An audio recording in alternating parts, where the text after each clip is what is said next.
Doctor BR Ambedkar Konaseema జిల్లా ముమ్మిడివరం నియోజకవర్గ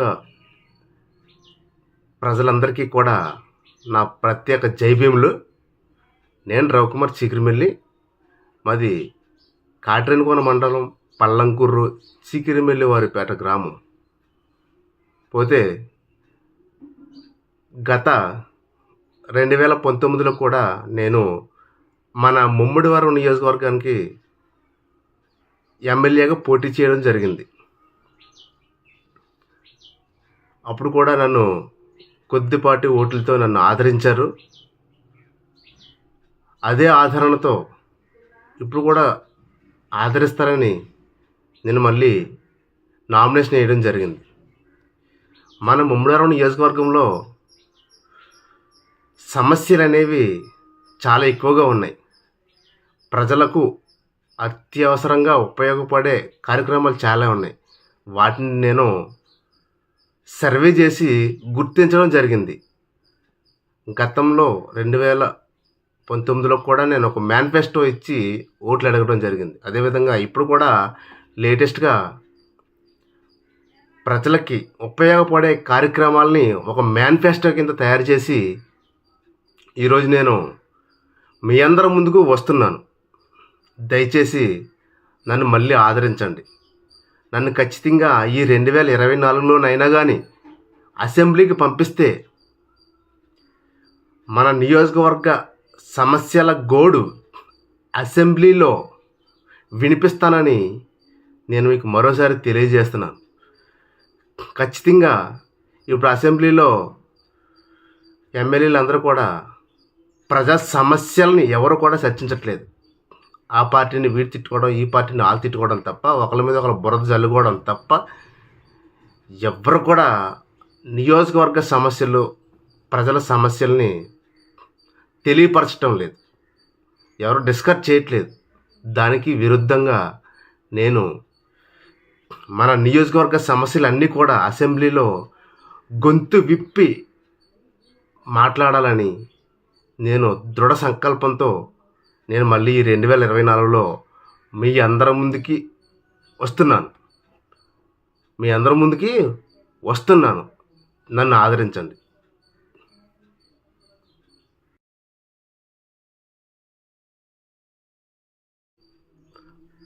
నేను ఈ 9 సంవత్సరాల నుంచి కూడా మన నియోజకవర్గాన్ని సర్వే చేశాను. ఆ సర్వేలో ఎంతమంది ఎమ్మెల్యేలు వచ్చి వెళ్ళిపోయినా కానీ ప్రజల అత్యవసర కార్యక్రమాలు ఎవరు కూడా గుర్తించలేకపోయారు. గుర్తించినా కానీ పెడచేవని పెట్టేశారు. దాంట్లో నేను ఒక మేనిఫెస్టో తయారు చేశాను. అది మీకు నేను ఇప్పుడు వివరిస్తాను. నన్ను ఖచ్చితంగా ఈ 2024లో నన్ను గెలిపిస్తే కనుక ఖచ్చితంగా నేను ఇప్పుడు ఇచ్చే హామీలు అన్నీ కూడా నేను నెరవేరుస్తానని మనసాక్షిగా నేను మీకు తెలియజేస్తున్నాను. నా మొదటి వాగ్దానంగా నేను ఒక ప్రాజెక్ట్ని మీకు తెలియజేస్తున్నాను. అదేంటంటే మీకు తెలిసిన విషయమే, గోగుల్లంక బ్రిడ్జి, అదేవిధంగా జీ మూలపాలెం బ్రిడ్జి. ఈ గోగుల్లంక బ్రిడ్జి, ఈ జీ మూలపాలెం బ్రిడ్జి పూర్తి చేయాలని చాలామంది ట్రై చేశారు, కానీ వాళ్ళ వల్ల కాలేదు. ఈ Gogullanka bridge, G Mulapalem bridge పూర్తి చేస్తే చాలామంది ప్రజలు సంతోషంగా ఫీల్ అవుతారు. ఎందుకంటే ఈ గోదావరిని దాటుకునే స్కూల్ పిల్లలు వెళ్ళాలన్నా, డైలీ కూలి పని చేసుకునే ప్రజలు వెళ్ళాలన్నా, వ్యాపార రీత్యా అన్ని విధాలా కూడా పడవల్లో, పంటల్లో చాలా ప్రమాదాలకి గురవుతున్నారు. పొన్నాడు వెంకట సతీష్ కుమార్ గారు కూడా ఈ బ్రిడ్జికి కొబ్బరికాయ కట్టు ఓపెన్ చేయడం జరిగింది. ఆయన తర్వాత మళ్ళీ ఎంతమంది ఎమ్మెల్యేలు వచ్చారో మీ అందరికీ తెలిసి, మళ్ళీ కొబ్బరికాయ కొట్టి శంకుస్థాపన చేసిన ఎమ్మెల్యే మళ్ళీ వచ్చారు. ఆయన కూడా ఏమీ చేయలేకపోయారు. కారణం ఏంటి? ప్రజలు గుర్తించాలి.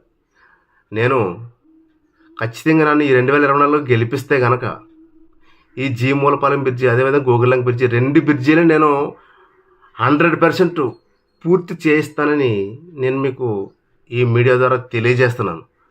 కనీసం రాష్ట్ర ప్రభుత్వం ఫండ్ ఇవ్వకపోయినా కానీ, ఏంటి, రాష్ట్ర ప్రభుత్వం ఫండ్ ఇవ్వకపోయినా కానీ నేను ప్రముఖ కంపెనీలతో మాట్లాడి బ్రిడ్జీలు కట్టించి వాళ్ళ డబ్బులు ఏ విధంగా వసూలు చేసుకోవాలంటే ఒక టోల్ గేట్ ద్వారా ఈ బ్రిడ్జికి వాళ్ళు పెట్టిన పెట్టుబడిని వాళ్ళు సేకరించే విధంగా అగ్రిమెంట్ చేసైనా సరే ఈ బ్రిడ్జిలు నేను పూర్తి చేస్తాను.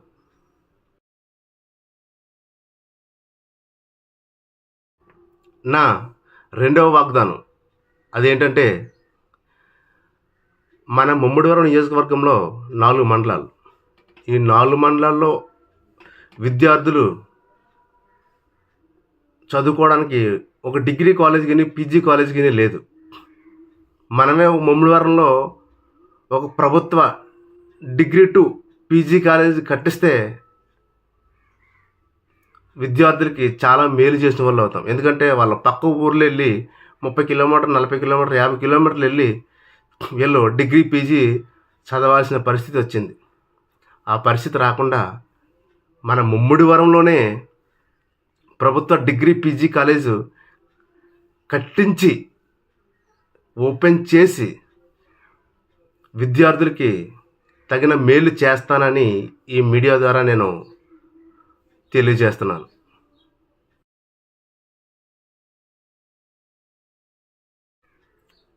నా మూడో వాగ్దానం అదేంటంటే, మీకు తెలుసు ఇప్పుడు వైద్య రంగంలో ముఖ్యంగా ఏ వ్యాధి సోకినా కానీ ఫస్ట్ స్కానింగ్లు అంటున్నారు. ఫస్ట్ స్కానింగ్లు. మధ్యతరగతి వాళ్ళు, అదేవిధంగా కూలి పని చేసుకునే ప్రజలందరూ కూడా ఈ స్కానింగ్లు అంటేనే భయపడుతున్నారు. మీకు తెలుసు, ఒక ఎంఆర్ఐ స్కానింగ్, ఒక సిటీ స్కానింగ్, గర్భిణీ స్త్రీలు అల్ట్రా స్కానింగ్ చేసుకోవాలంటే కనీసం 3,000 నుంచి ఒక 5,000 6,000 వరకు అవసరం అవుతుంది. కనుక ఇది నేను దృష్టిలో పెట్టుకుని మన ముమ్మడివరంలో ప్రభుత్వ ఎంఆర్ఐ, సిటీ, అల్ట్రాసౌండ్ స్కానింగ్ సెంటర్లను ఏర్పాటు చేసి ప్రజలు ఉచితంగా ఈ స్కానింగ్ తీయించుకునే విధంగా నేను ఈ ప్రాజెక్ట్ని నిర్మిస్తానని ఈ మీడియా ద్వారా నేను తెలియజేస్తున్నాను. ఇప్పుడు చూడండి, ఒక అల్ట్రాసౌండ్ స్కానింగ్ చేయాలంటే ఒక 3,000 నుంచి ఒక 6,000 రూపాయలు తీసుకుంటున్నారు. ఒక గర్భిణీ స్త్రీ 3వ నెల గర్భం దాల్చిన దగ్గర నుంచి డెలివరీ అయ్యేంత వరకు 3 నుంచి 4 స్కానింగ్లు చేయించుకోవాలి. ఈ 4 స్కానింగ్లకి కూడా 3 స్కానింగ్లు కూడా స్కానింగ్కి వచ్చి 3,000 నుంచి 6,000 రూపాయలు, అంటే దగ్గరలో ఒక 20,000-25,000 రూపాయలు ఈ అల్ట్రాసౌండ్ స్కానింగ్ మీద ప్రైవేటు స్కానింగ్ సెంటర్లో వసూలు చేస్తున్నాయి. ఆ ఇబ్బంది కలగకుండా ఈ అల్ట్రాసౌండ్ స్కానింగ్ సెంటర్ని మన ముమ్మడివరం నియోజకవర్గంలో ఏర్పాటు చేస్తే ప్రభుత్వం నుంచి చాలా బాగుంది కదా. అదేవిధంగా ఈ ఆలోచనలోనే నేను ఒక ఎంఆర్ఐ స్కానింగ్ సెంటర్, ఒక సిటీ స్కానింగ్ సెంటర్, ఒక అల్ట్రాసౌండ్ స్కానింగ్ సెంటర్ని మన ముమ్మడివరంలో ప్రభుత్వం నుంచి ప్రభుత్వ స్కానింగ్ సెంటర్ని ఏర్పాటు చేయాలనేది నా కోరిక. మీరు ఖచ్చితంగా ఈ 2024లో నన్ను గెలిపిస్తే నా ఈ వాగ్దానాలన్నీ కూడా నెరవేరుస్తానని మనస్ఫూర్తిగా మీకు నేను తెలియజేస్తున్నాను. అదేవిధంగా నా నాలుగో వాగ్దానం ఇది చాలా ఇంపార్టెంట్. ప్రత్యేకంగా గర్భిణీ స్త్రీలకు చాలా ఇంపార్టెంట్. ఇది మన స్టేట్లో తప్ప బయట స్టేట్లో, కర్ణాటక స్టేట్లో ఈ ప్రాజెక్ట్ ఉంది. తల్లి బిడ్డ హాస్పిటల్ అంటే ఇది ఒక ప్రసూతి హాస్పిటల్ అనమాట. నేను మన ముమ్మడివరం నియోజకవర్గంలో 4 మండలాలకి కూడా ప్రసూతి అనేది చాలా కష్టం అవుతుంది. ఎందుకంటే ఈ కాటన్గోన గవర్నమెంట్ హాస్పిటల్ అవ్వచ్చు, ముమ్మడివరం గవర్నమెంట్ హాస్పిటల్ అవ్వచ్చు, ఈ 4 మండలాల్లో గవర్నమెంట్ హాస్పిటల్లో కూడా ప్రసూతి అనేది చాలా ఇబ్బందిగా ఉంది. ఒక మైనర్ ఓటీలు, మేజర్ ఓటీలు కూడా సరిగ్గా లేవు, సరైన ఎక్విప్మెంట్స్ కూడా లేవు. దానివల్ల ఏంటంటే ఈ హాస్పిటల్ చాలా అవసరం. మీకు తెలుసు, మన 4 మండలాల్లో కూడా ప్రసూతి ఏమన్నా ఇబ్బంది అయితే కనుక ఇటు అమలాపురం, ఇటు కాకినాడ పరిగెట్టవలసి వస్తుంది. ఆ ఇబ్బందులు లేకుండా 30 పడకల ప్రత్యేక ప్రభుత్వ ప్రసూతి హాస్పిటల్ని మన ముమ్మడివరంలోనే నేను నిర్మించే ఏర్పాటు నేను చేస్తాను. ఈ హాస్పిటల్లో కూడా, ఈ తల్లి బిడ్డ హాస్పిటల్లో ప్రత్యేకంగా మహిళా వైద్యులచే ఈ హాస్పిటల్ని నిర్మించే ఏర్పాటు నేను చేస్తాను. జెంట్స్ ఎవరు ఉండరు, మొత్తం అంతా లేడీసే ఉంటారు, స్టాఫ్ అంతా కూడా. అప్పుడు ఈ గర్భిణీ స్త్రీలకి చాలా ఫ్రీగా ఉంటుంది. కనుక నన్ను ఈ 2024లో ఖచ్చితంగా గెలిపిస్తే కనుక ఈ ప్రసూతి హాస్పిటల్ అనేది నేను కట్టించే ఏర్పాట్లు నేను చేస్తానని ఈ మీడియా ద్వారా నేను మీకు తెలియజేస్తున్నాను.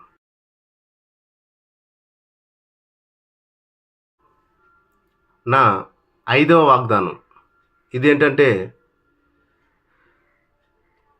చేపలు పట్టుకొని జీవనం సాగించే ప్రజలు చాలామంది ఉన్నారు. వీళ్ళు ప్రాణాలకు తెగించి సముద్ర లోపలికి వెళ్ళి వేటాడి ఆ మత్స్య సంపద సంపాదించి వాటిని అమ్ముకుని పొట్ట పూసుకునే చాలామంది మత్స్యకారులు ఉన్నారు. మత్స్యకారులు అంటే చేపలు పట్టేవాళ్ళు, అంటే ఇప్పుడు చేపలు పెంచేవాళ్ళు, మత్స్య సంపదను సృష్టించేవాళ్ళు, అదేవిధంగా సంపాదించే వాళ్ళని మత్స్యకారులు అంటారు. అది కులాలతో సంబంధం లేదు. కనుక ఈ సముద్రంలోకి వేటకి వెళ్ళే మత్స్యకార సోదరుల పిల్లలకి ఒక రెసిడెన్షియల్ స్కూల్ అనేది నేను ముమ్మడివరంలో ఏర్పాటు చేస్తాను. ఎందుకంటే వాళ్ళ పిల్లలు చదువుకి చాలా దూరంగా ఉంటున్నారు. తండ్రి చేపల వేట సముద్రంలోకి వెళ్ళిపోతున్నాడు, పిల్లలు మళ్ళీ ఇంటి దగ్గర అదేవిధంగా అదే పని వాళ్ళు కొనసాగిస్తున్నారు. అలా కాకుండా ప్రతి పిల్లల్లో కూడా చదువుకునే హక్కు ఉంది వాళ్ళకి, అదేవిధంగా గవర్నమెంట్ ఉద్యోగాలు చేసుకునే హక్కు కూడా వాళ్ళకు ఉంది. వాళ్ళని 99% అదే వృత్తి కాకుండా కుల వృత్తిని వాళ్ళు ఫాలో అవ్వకుండా మంచి ఎడ్యుకేషన్ ఇప్పించి ఈ రెసిడెన్షియల్ స్కూల్ నుంచి ఒక డాక్టర్నో, ఒక ఇంజనీర్నో, ఒక సైంటిస్ట్నో, ఒక ఉత్తమమైన న్యాయవాదో, ఈ విధంగా ప్రభుత్వ రంగాలలో పోటీ పడే విధంగా వీళ్ళ భవిష్యత్తుని తీర్చిదిద్దే విధంగా ఈ రెసిడెన్షియల్ స్కూల్ అంతా బాధ్యత తీసుకునే విధంగా నేను ఏర్పాటు చేసి ఈ పిల్లలకి బంగారు భవిష్యత్తుని ఏర్పాటు చేసే విధంగా ప్రత్యేక చర్యలు తీసుకుంటానని ఈ మీడియా ద్వారా మీకు నేను తెలియజేస్తున్నాను.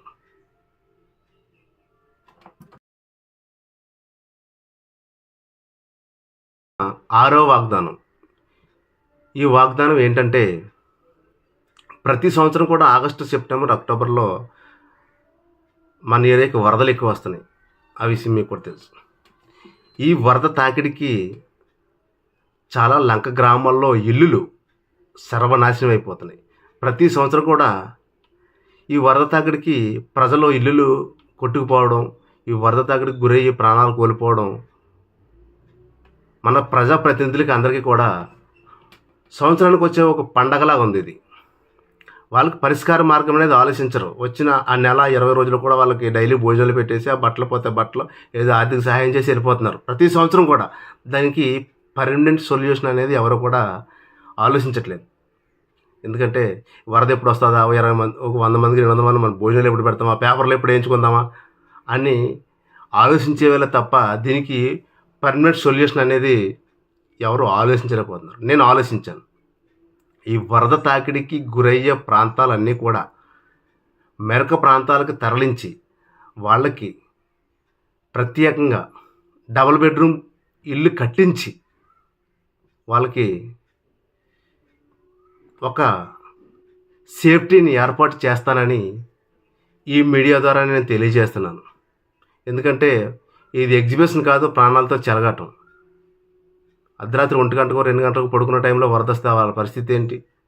కొట్టుకుపోతారు వరదలో. ఇవన్నీ మేము ఆలోచించి వరద తాకిడికి గురయ్యే ప్రాంతాలు, గురయ్యే ఇల్లు అన్నీ కూడా వరద ఆ తాకిడికి ఉన్న ప్లేస్లో నేను ఉంచను. దూరంగా మెరక ప్రాంతాలకు తీసుకొచ్చి ఉచితంగా డబుల్ బెడ్రూమ్ ఇల్లు కట్టేసి నేను వాళ్ళకి ఈ విధంగా ఉపయోగపడతానని నేను ఈ మీడియా ద్వారా మీకు తెలియజేస్తున్నాను. ఇవన్నీ కూడా నేను చాలా ఆలోచించి తీసుకున్న నిర్ణయాలు. ఎందుకంటే నేను ఏదో కూడా టెంపరీ సొల్యూషన్ ఉండదు, పర్మనెంట్ సొల్యూషన్ ఉండాలి దేనికైనా కానీ. ప్రతి సంవత్సరం వచ్చే పండగ కాదు ప్రజల ప్రాణాలంటే. ఒకసారి సొల్యూషన్ తీసుకున్నామంటే దానికి పర్మనెంట్గా వాళ్ళకి భద్రత అనేది మనం కల్పించాలనే ఉద్దేశంతో నేను ఈ మేనిఫెస్టో కూడా నేను రెడీ చేయడం జరిగింది.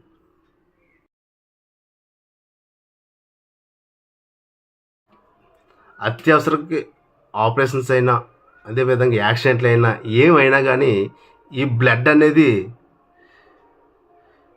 వైద్య రంగంలో ప్రముఖ పాత్ర వహిస్తుంది. అది మీకు తెలుసు, నాకు తెలుసు, అందరికీ తెలుసు. మనం చాలా కూడా మనది ఏపీ సోషల్ సర్వీస్ గ్రూప్ ఒకటి ఉంటుంది, తెలుగు ప్రాశక్తి గ్రూప్ ఒకటి ఉంటుంది. ఈ గ్రూపుల్లో కూడా మనం చాలామందికి బ్లడ్ అరేంజ్మెంట్ చేస్తూ ఉంటాం. కానీ నా ముమ్మడివరం నియోజకవర్గంలో కూడా నేను బ్లడ్ అరేంజ్మెంట్ చేయలేకపోతున్నాను. ఇటు అమలాపురం, కాకినాడ, ఈ రాజమండ్రి సైడ్ చేయలేకపోతున్నాను తప్ప మన ముమ్మడివరంలో ఎవరికి కూడా నేను బ్లడ్ సహాయం చేయలేకపోతున్నాను. దీన్ని నేను దృష్టిలో పెట్టుకుని మన ముమ్మడివరంలో ప్రభుత్వ ఒక బ్లడ్ బ్యాంక్ని ఏర్పాటు చేయాలని నేను దృఢ సంకల్పంతో ఉన్నాను. ఏమంటారు? ఖచ్చితంగా మనకు అవసరమైన బ్లడ్ బ్యాంకు చెప్పండి. ఖచ్చితంగా మనం ఏర్పాటు చేసుకోవాలి. ఎందుకంటే ఈ బ్లడ్ బాధ్యతలు నేను చాలా మట్టుకు ఒక 20-30% నేను మోతున్నాను. అన్న మనకు బ్లడ్ కావాలి పలానా అమలాపురంలో, అంతే. నేను చేయలేకపోతున్నాను. ఎందుకంటే అటు కాకినాడ నుంచి తెచ్చుకోవాలి, ఇటు అమలాపురం నుంచి తెచ్చుకోవాలి. అమలాపురంలో కూడా దొరకట్లేదు, కాకినాడలో కూడా రేరు. కానీ అతి కష్టం మీద ఏదో విధంగా మనం సంపాదించి అయితే నేను హెల్ప్ చేస్తున్నాను. కానీ ఏంటంటే అంత దూరం ఎందుకు? 4 మండలాలకు బ్లడ్ బ్యాంక్ అవసరం, గవర్నమెంట్ బ్లడ్ బ్యాంకు పెట్టించేద్దాం. ఏమవుతుంది? అసెంబ్లీలో మనం మాట్లాడలేమా? అసెంబ్లీలో మాకు బ్లడ్ బ్యాంక్ కోసం మాకు ప్రభుత్వం నుంచి ఒక బ్లడ్ బ్యాంక్ కావాలంటే మనం మాట్లాడలేమా? వాళ్ళు ఎవరా? నేను అడిగింది నా ఇంట్లో నా ఆస్తి సంపాదించుకోవడాక, ఆస్తులు పెంచుకోవడానికి దానికోసం అడగలేదు కదా. నేను బ్లడ్ బ్యాంక్ కావాలని అడిగాను. ఖచ్చితంగా ఇస్తుంది ప్రభుత్వం, ఎందుకు ఇవ్వదు? చేద్దాం ఉద్యమాలు, ఓకేనా? మన బ్లడ్ బ్యాంకు ఖచ్చితంగా మనం సాధించుకునే విధంగా మనం ముందుకు పోదామని నేను మీడియా ద్వారా నేను తెలియజేస్తున్నాను. నేను చెప్పే ప్రతి మేనిఫెస్టో కూడా చాలా అత్యవసరం ప్రజలకి. మీరు సిల్లీగా తీసుకుంటే నేనేం చేయలేను. దయచేసి నాకు సపోర్ట్ చేయండి.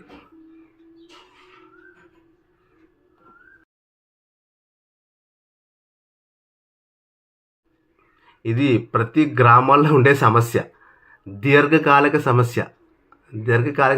ఈ సమస్యకి ఎవరు కూడా సొల్యూషన్ అనేది చేయలేదు. దీని పరిష్కార మార్గం అనేది ఎవరు ఆలోచించలేదు, పరిష్కరించలేదు కూడా. అదేంటంటే శ్మశాన వాటికకు వెళ్ళే విధంగా దారులు చాలా దారుణంగా ఉన్నాయి. ఇది వేసవకాలం, అదేవిధంగా శీతాకాలం అయితే పర్వాలేదు. వర్షాకాలం పరిస్థితులు ఎలా ఉంటాయో తెలుసా? నాకు తెలుసు. ఎందుకంటే మా ఊరు చీకిరిమల్లు వారిపేటలోనే శ్మశాన వాటికి వెళ్ళాలంటే నరకం చూస్తున్నాం. ఒక మురుక్కాల వారి నుంచి వెళ్ళాలంటే కాలు జరిపడినా మురుక్కాల్లో పడతాం వెళ్ళి. ఈ మట్టి రోడ్ల మీద ఏ శిశాపం గుచ్చుకుపోతుందో, ఏ ఊళ్ళు గుచ్చుకుపోతాయి, ఎంత భయంగా ఉంటుందో తెలుసు. చాలా ప్రమాదం. అదేవిధంగా నియోజకవర్గంలో చాలా గ్రామాలు అలాగే ఉన్నాయి. అది ప్రజలందరికీ కావలసిన సౌకర్యం అది, అవునా? దీనిపై నేను దృష్టి పెట్టాను. కనుక ప్రతి గ్రామంలో కూడా అభివృద్ధి కాని శ్మశాన వాటికలకి సిమెంట్ రోడ్లు వేయించి అక్కడ మనశ్శాంతిగా కార్యక్రమాన్ని చేసుకునే విధంగా నేను ఏర్పాటు చేస్తానని, అభివృద్ధి చేస్తానని ఈ మీడియా ద్వారా నేను మీకు తెలియజేస్తున్నాను. కాదా? నేను చెప్పిన సమస్య కాదా? ప్రజలందరూ ఆలోచించండి. అందుకే మీరు ఖచ్చితంగా నాకు సపోర్ట్ చేసి నన్ను 2024లో మీరు గెలిపిస్తారని నేను మనస్ఫూర్తిగా నమ్ముతున్నాను. ఎందుకంటే నా సమస్యలు అటువంటి, ఈ సమస్యలు నేను తప్ప ఇంకెవరో తీర్చలేరు అని నేను అన్నాను.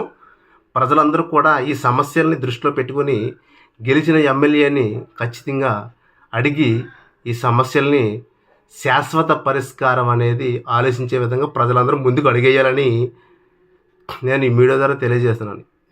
ఈ మేనిఫెస్టోలో నేను ఒక్కడనే చేస్తానని అనట్లేదు, నేను దేవుడిని కాదు. ఈ మేనిఫెస్టో అందరూ చేయగలరు. నెక్స్ట్ వచ్చిన ఎమ్మెల్యే ఖచ్చితంగా ఎవడైనా చేయగలరు. అసెంబ్లీలో మాట్లాడితే కదా ఈ సమస్యలు తీరనాక. మనం అసెంబ్లీలో ఏం మాట్లాడతాం? వాడి మీద ఈ రోజు బురద జరగడం తప్ప ప్రజా సమస్యలను ఎవరు కూడా అసెంబ్లీలో స్పీకర్ ముందు చెప్పరు. కనుక ఈ సమస్యలు ఇలాగే ఉన్నాయి. మాట్లాడే దమ్ము, ధైర్యం లేదు వాళ్ళకి. అసెంబ్లీలో ప్రజా సమస్యల కోసం మాట్లాడే దమ్ము ఎవరికి లేదు. కాబట్టి మన సమస్యలన్నీ ఎలా ఉన్నాయని ఈ మీడియా ద్వారా నేను మీకు తెలియజేస్తున్నాను. ఖచ్చితంగా నన్ను ఒకసారి అసెంబ్లీకి పంపిస్తే నేనేంటో నిరూపించుకుంటానని మీ అందరికీ మరోసారి మనవి చేసుకుంటున్నాను.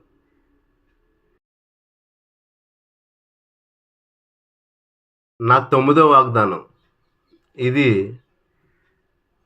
ప్రజలందరికీ కూడా చాలా అత్యవసరమైన వాగ్దానం. ఇది ఏంటంటే మన ముమ్మడివరంలో ఒక సూపర్ స్పెషాలిటీస్ హాస్పిటల్ కావాలి.